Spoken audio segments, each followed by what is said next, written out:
Hello, Ian here from Lee Media. Today I'm going to show you how to edit Amazon KDP metadata keywords.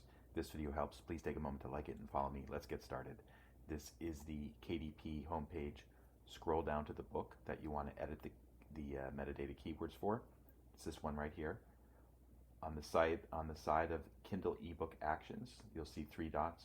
Select Edit ebook details.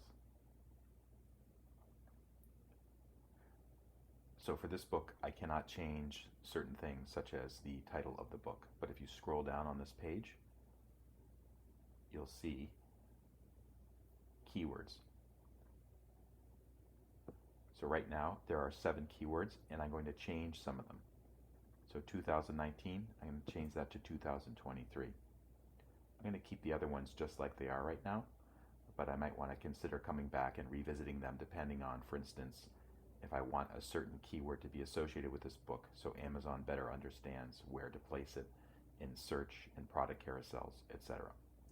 Once I'm done, save and continue. Scroll down, save and continue again. And then at the very bottom of this page, the pricing page, click Publish Your Kindle ebook. And it's done. If this video helped you out, please take a moment to like it and follow me. Also, if you go to leemedia.org, that's where my official blog is located. Click on blog or video. I have tons of free blog posts and videos that will help you better understand how to use Amazon programs, including Amazon KDP, Amazon advertising, and much more. Thank you so much for watching.